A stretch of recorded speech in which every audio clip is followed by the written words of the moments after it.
इस वीडियो में हम ह्यूमन ब्लड के बारे में पढ़ेंगे। ह्यूमन ब्लड क्या होता है, कैसी कॉम्पोजिशन होती है, क्या फंक्शंस परफॉर्म करता है और बाकी अदर कुछ कैरेक्टरिस्टिक फीचर्स। कुछ नए भी होंगे आपके लिए, तो इस वीडियो को लास्ट तक देखें। ब्लड क्या होता है? The red liquid that flows through our body. हमारी बॉडी में ब्लड वेसल्स में जो रेड कलर का फ्लूइड फ्लो कर रहा है वो ह्यूमन ब्लड है।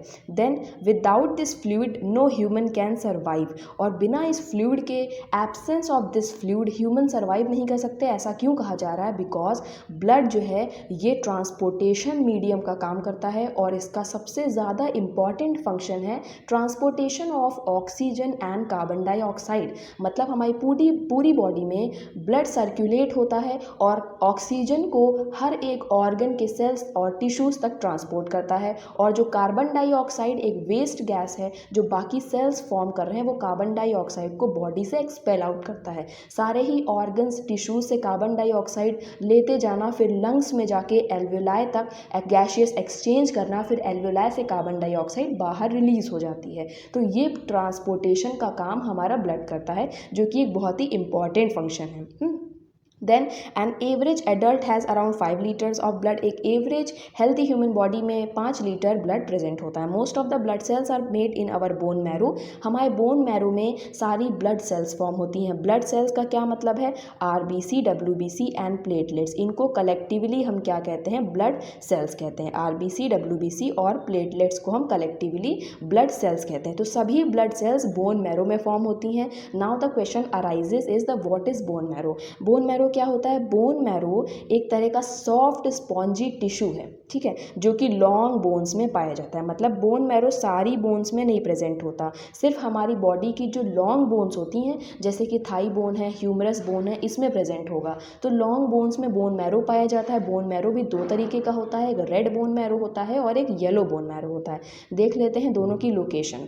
तो हमने बताया कि बोन्स के अंदर एक सॉफ्ट स्पॉन्जी टिश्यू होता है जिसे हम बोन मैरो कहते हैं, और इसमें ब्लड वेसल्स होती हैं और ये बोन्स के सेंटर में पाया जाता है। रेड बोन मैरो जो है, ये साइड वाला जो पोर्शन आप देख रहे हैं, यहाँ पे रेड बोन मैरो पाया जाता है। बीच वाले बोन मैरो को हम येलो बोन मैरो कहते हैं, ठीक है। ये क्या है? रेड बोन मैरो है, ये भी रेड बोन मैरो है, बीच में पाया जाने वाला येलो बोन मैरो है। तो रेड बोन मैरो में ब्लड स्टेम सेल्स प्रेजेंट होती हैं।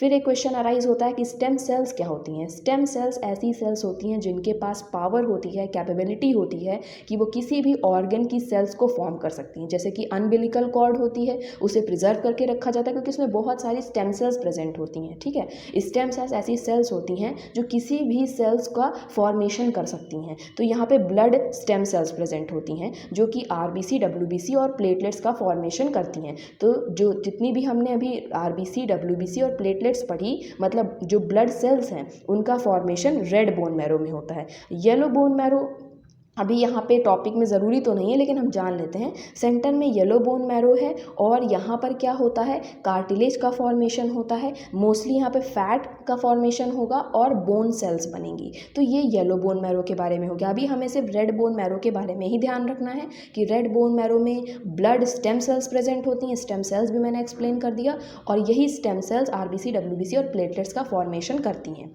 फिर देख लेते हैं आगे। This process is called as haemopoiesis और हिमैटोपोइसिस।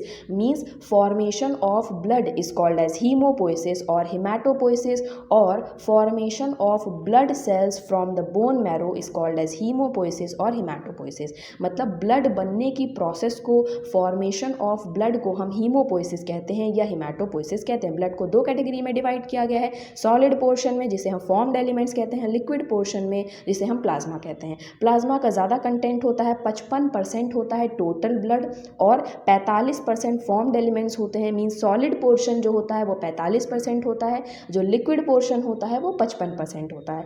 जब देखते हैं सॉलिड पोर्शन में क्या आएगा? RBC red blood cell, WBC white blood cell और प्लेटलेट्स आ जाएंगी। आरबीसी ट्रांसपोर्टेशन का काम करती है, डब्ल्यूबीसी इम्यून सिस्टम में काम करती है, और प्लेटलेट्स ब्लड क्लॉटिंग मदद करती हैं। ये सभी के बारे में हम डिटेल में आने वाली वीडियोज़ में, फर्दर वीडियोज़ में डिस्कस करेंगे। आरबीसी के ऊपर पर्सनल एक वीडियो, डब्ल्यूबीसी के ऊपर, प्लेटलेट्स के ऊपर, जिससे कि हम डिटेल में काफ़ी चीज़ें डिस्कस कर पाएंगे।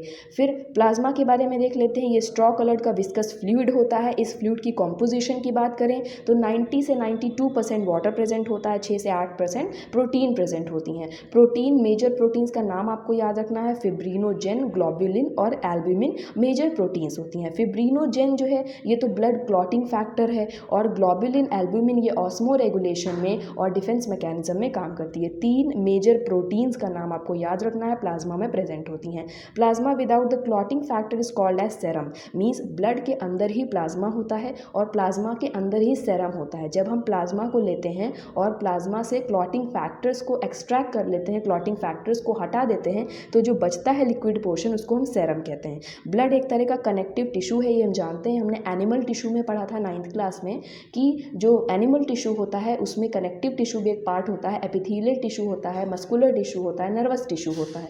तो कनेक्टिव टिश्यू एक ऐसा टिश्यू है जो चीज़ों को कनेक्ट करता है, तो ये लंग्स से बाकी सभी ऑर्गन्स को कनेक्ट कर रहा है, तो ये कनेक्टिव टिश्यू है जिसमें fluid matrix, plasma, formed elements पाए जाते हैं। आरबीसी और डब्ल्यूबीसी डायरेक्टली बोन मैरो में फॉर्म होते हैं, ये हम बात कर चुके हैं अभी रेड बोन मैरो में। और मेगा कैरियोसाइट के बारे में आपको ध्यान रखना है। मेगा कैरियोसाइट एक स्पेशल टिश्यू होता है जो कि बोन मैरो में ही फॉर्म होता है, और बोन मैरो में फॉर्म होने के बाद जब ये बाहर रिलीज होता है तो छोटे छोटे फ्रैगमेंट्स में टूट जाता है, उन्हीं फ्रैगमेंट्स को हम प्लेटलेट्स कहते हैं। मीन्स आरबीसी, डब्ल्यूबीसी तो डायरेक्टली बोन मैरो में बनते हैं, और जो प्लेटलेट्स हैं ये इनडायरेक्टली बोन मैरो में बनते हैं, बिकॉज ये जो मेगा कैरियोसाइट है ये स्पेशल टिश्यू एक तरह का प्लेटलेट्स का एग्रीगेशन ही तो है। जब ये फॉर्म होगा बोन मैरो में, उसके बाद जब ये टूटेगा तो प्लेटलेट्स फॉर्म होती हैं, छोटे छोटे फ्रैगमेंट्स में जब टूटता है तो प्लेटलेट्स बनती हैं। आई होप इतनी चीज़ें आपको क्लियर हो गई होंगी। नेक्स्ट पार्ट में हम मिलते हैं ब्लड का सेकेंड पार्ट।